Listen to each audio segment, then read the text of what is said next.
네, 오늘은 일본 지표들과 금리 이야기를 하면서 옛날 버블 경제 이야기를 좀 해볼까 합니다. 이후로 비트코인 예상 움직임까지 간단하게 다뤄보도록 하겠습니다. 현재 긴축 종료 이후에 낙관론이 많은 상태였는데 사실 글로벌 시장을 보면 아직 긴축 기조가 유지 중인 상황이죠. 그런 상황에서 일본 국채 금리가 상승을 하면서 19일에 있을 일본 금리 발표는 인상이 거의 확실시되는 상황인데 이런 기사가 나옵니다.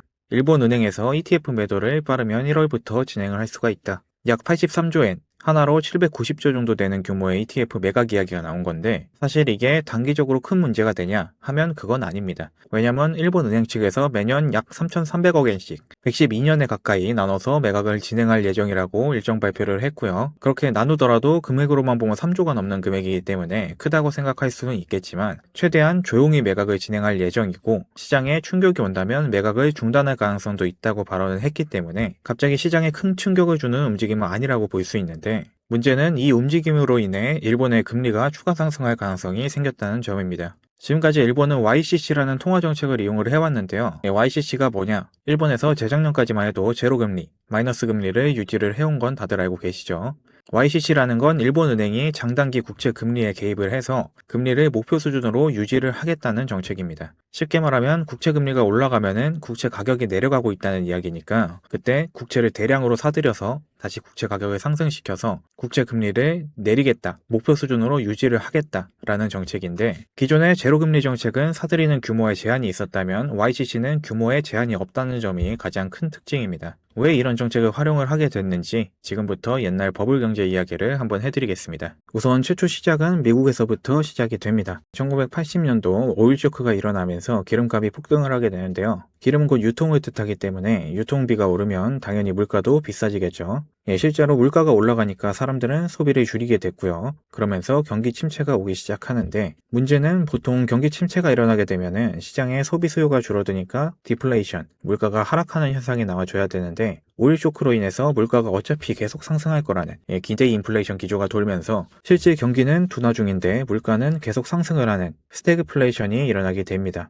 그래서 이런 상황을 잡기 위해서 당시에 연준 의장이던 폴 볼커는 기준금리를 20% 수준까지 올려버립니다. 사실상 경기가 박살나더라도 인플레이션은 무조건 잡겠다고 시장에 선언을 한 거죠. 이 금리를 올리는 과정에서도 여러 가지 이야기가 있지만 그건 또 기회가 되면 말씀드리도록 하고요. 하여튼 이렇게 어차피 가격이 상승할 거라는 그 기대 인플레이션을 강제로 꺾어버림으로써 실업률은 급증을 하게 되고요. 금융기관이 파산하는 등 출혈은 있었지만 어찌됐든 목적이던 스태그플레이션은 잡게 됩니다. 이렇게 물가는 잡았는데 문제는 이렇게 극단적으로 금리를 올려버리니까 달러 가치가 너무 올라가 버린 거예요. 기준금리가 20%가 넘는 상황이다 보니까 그냥 은행에 돈을 넣어두기만 해도 돈 복사가 되는 상황인 거죠. 달러가 너무 매력적으로 변해버린 상황인데 이게 왜 문제가 되냐? 화폐 가치가 올라간다는 건 수출 경쟁력이 내려간다는 소리거든요. 달러 환율이 비싸지니까 자연스럽게 미국 제품 가격이 갑자기 비싸진 것처럼 느껴지는 건데 그러다 보니 무역 적자는 천정부지로 치솟고 있었고 달러 가치가 올라가면서 제조업들이 무너지는 상황이 나오게 되는데요. 달러 가치를 내려야겠는데 미국은 당시에 인플레이션 대응책으로 금리를 올린 상태이기 때문에 당장은 금리를 내릴 수가 없는 상황이었습니다. 그래서 생각을 한 게 달러 가치를 내리지 못한다면 다른 통화 가치를 올려서 상대적으로 달러 가치를 내려가게 만들자는 거였어요. 이런 취지로 1985년 플라자 호텔에서 회의를 개최하게 됩니다. 참여국은 미국, 일본, 독일, 프랑스, 영국 이 5국가로 당시에 미국 달러 가치에 직접적으로 영향을 행사할 수 있는 국가들이 모이게 되고요. 여기서 일본은 자국 환율에 개입을 해서 엔화 가치를 올리는 데 동의를 하게 됩니다. 자국 화폐 가치가 올라가게 되면 수출 경쟁력이나 여러모로 좋지가 않은데 왜 그런 동의를 하게 됐냐? 미국의 직접적인 압박 때문인데요. 미국 정부는 이번 합의 결렬 시 GATT의 탈퇴, 현재 WTO라고 보시면 되는데 이 GATT의 탈퇴 및 관세 인상도 단행할 의향이 있고 극단적으로는 달러를 무제한 발행하거나 심지어 문제와 해결과는 직접적으로 관련도 없는 안보 보장 철회까지 외국과의 경쟁에서 자국 산업을 보호하기 위해 어떠한 조치든 취할 거라고 경고를 합니다.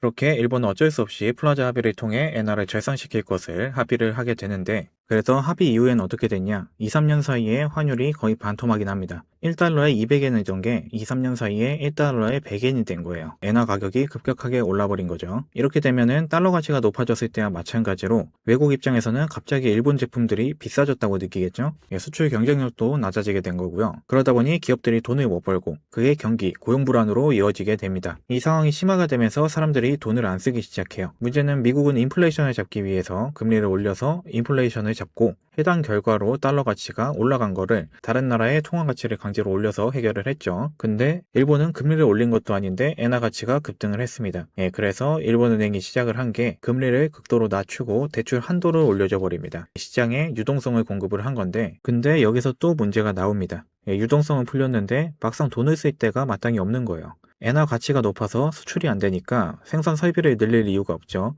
마땅한 투자처가 없다 보니까 은행과 기업에서 돈을 빌려가지고 부동산과 주식에 투자를 하게 됩니다. 자연스럽게 부동산과 주식시장의 가격이 오르게 되고요. 가격이 오르니까 일반인들도 낮은 금리로 돈을 빌려서 동참을 하게 됩니다. 이렇게 유동성이 대량으로 부동산과 주식시장으로 흘러들어가면서 말도 안 되게 가격이 상승을 하기 시작해요. 이때는 우스갯소리로 도쿄 땅값이 미국 전체 땅값보다 비싸다고 할 정도였으니까 말 다 했죠. 이렇게 버블 경제가 완성이 됩니다. 문제는 이 과정에서 일본 정부와 금융당국이 이 버블이 만들어지고 있는 과정을 경기 회복 신호로 오판했다는 거예요. 지금 시장에서도 비트코인 거품이다, AI 버블이다 말은 많잖아요, 요즘에. 사실 이 버블 경제에서의 버블은 그냥 단순하게 가치보다 너무 비싸다, 이 정도의 개념이 아니고요. 좋은 물건이면 더 비싸게 살 수도 있고 희귀하면은 누군가는 웃돈을 주고 살 수도 있고 하는 건데 문제는 모두가 돈을 벌고 있는 상황처럼 보였다는 거예요. 누군가 물건을 팔아서 수익을 봤으면 누군가는 소비를 한 게 돼야 되는데 사는 사람도 파는 사람도 모두가 돈을 벌고 있는 것처럼 보인 거죠. 왜? 사면 계속 가격이 오르니까. 사실 말도 안 되는 가격인데 누가 사요. 예를 들면 아메리카노를 5만 원에 팔고 있는데 그걸 누가 삽니다. 근데 그게 이후에 가격이 더 올라서 그 더 오른 가격에 또 누가 사갑니다. 근데 거기서 가격이 또 올라요. 이걸 자기강화적 가격 상승이라고 하는데 이게 진짜 버블입니다. 이게 심화가 되면서 정말 심각한 수준까지 버블이 생기게 되는데 여기서 일본은행이 도화선에 불을 붙입니다. 1989년 금리 인상을 해버린 건데요. 금리 인상을 한 이유는 간단합니다. 시장에 생긴 버블을 좀 잡아보기 위해서였어요. 버블에 대해서 눈치를 챘을 때는 이미 시장은 부동산을 담보로 한 대출이 너무 많아진 상태였고요. 가격이 조금만 내려가도 부실채권은 폭증을 하고 담보는 붕괴가 될 상황이었는데 지금 안 잡으면 나중에는 돈을 빌려준 은행들이 무너지게 생긴 거예요. 이 버블이라는 건 기본적으로 레버리지, 빚으로 유지가 되고요.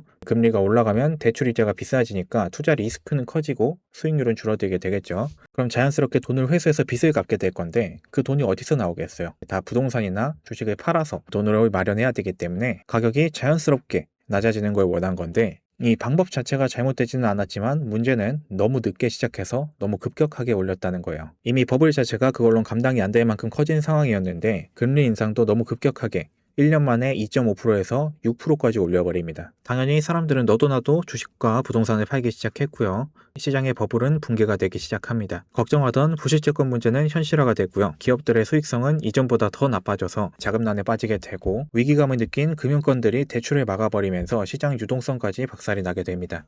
이미 자금난에 빠져 있는데 대출까지 막히면서 돈을 구할 데가 없어진 기업들이 가장 먼저 생각할 건 이때도 똑같았어요. 인건비를 줄이는 거예요. 임금 삭감과 대량 해고를 동반한 구조조정을 단행을 하게 되고요. 급격하게 진행된 금리 인상으로 인해서 주식과 부동산까지 급락을 하게 되면서 설비 투자 같은 일자리를 만들 수 있는 움직임도 급감을 하게 됩니다. 경기 침체가 가속화되는 건데 자 이제 사람들은 돈이 없습니다. 정말 필요한 것을 제외하면 지갑을 닫아버렸고요. 경기 침체를 더욱 심화시킵니다. 그럼 기업들은 또 매출이 줄어들어요. 기업들은 또 돈이 없어지고 다시 한번 구조조정에 들어가게 됩니다. 그럼 사람들은 또 돈이 없어지고 악순환이 시작이 된 거죠. 당연히 수요가 급감하게 되니까 물가도 급감하는 디플레이션이 일어나게 되고요. 일본 정부는 버블 경제가 무너진 이후로 여러 가지 방법을 동원을 해서 디플레이션에서 벗어나 보려고 하는데요. 첫 번째로 다들 아시는 제로금리를 시행을 하고요. 공공사업에 투자를 하면서 도로나 땡번세 같은 데다가 수백조 엔을 부어보기도 하고요. 양적 완화를 도입을 해서 국채를 포함한 ETF 같은 자산을 매입을 해서 유동성을 공급을 해보기도 합니다.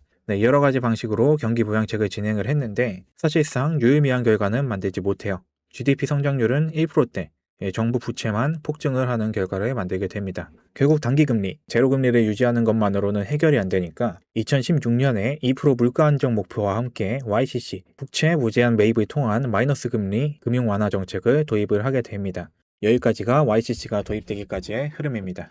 지금 시장이 걱정하는 부분은 결국 이렇게 사들이던 ETF를 매각하겠다는 의견이 나오면서 현재 YCC가 폐기된 건 아니지만 사실상 유명무실을 해줬고 중장기적으로 일본의 금리가 올라갈 가능성이 높아진 상태인 거죠. 그러다 보니까 일본의 제로금리, 마이너스 금리를 이용해서 일본에서 돈을 빌려서 투자를 하는 엔캐리 트레이드에 근본적인 문제가 생긴 거고, 이건 시장에서 대량의 유동성이 빠져나갈 가능성을 야기하게 됩니다. 지금 당장이 대량 매도를 하겠다는 게 아닌데도 시장이 민감하게 반응을 하는 모습이라고 볼 수 있고요. 실업률 상승 등 고용시장은 또 좋지 않은 모습인데 단기적인 시장 흐름은 아직 방향성을 못 잡는 모습으로 보이고요. 비트코인이 반등이 나와준다고 하더라도 어디까지 나와줄지도 아직 예상이 안 가는데, 중장기적으로 말씀을 드리면은 정말 비트코인이 유의미한 상승이 나와주면서 신고점을 갱신을 해준다 이러더라도 크게 갱신하기보다는 살짝 갱신해주고 다시 하락으로 전환할 가능성이 더 높다고 보고 있고요. 이 하락할 때 하락 흐름 중에도 중간중간 반등을 줄 텐데 메인 지지라인은 1차로 84K 부근, 84K 부근에서 짧게 한번 반등을 줄 가능성이 있어 보이고요. 그 다음은 78에서 80K, 여기서는 그래도 괜찮은 반등이 나와줄 가능성이 있어 보입니다. 최종적으로는 한 63에서 68K 부근까지는 하락이 나와주지 않을까 생각을 하고 있습니다. 요즘에 이런 뉴스 자료를 보시면은 40K를 간다 라는 말이 나오고 있는데 가능성이 없지는 않다고 생각을 합니다. 저도 정말 극단적으로 저점이 나와주면은 36에서 40K 부근까지 나와줄 수 있다고 생각은 하고 있고요. 만약에 여기까지 가격이 내려와 준다면은 저는 현물을 좀 담아둘 예정입니다. 매매하실 때 참고하시고요. 오늘은 버블경제 관련 옛날 얘기를 좀 하면서 길어졌는데 재밌게 들으셨다면 구독과 좋아요 한 번씩만 부탁드리고요. 저는 다음에 더 좋은 내용으로 인사드리도록 하겠습니다.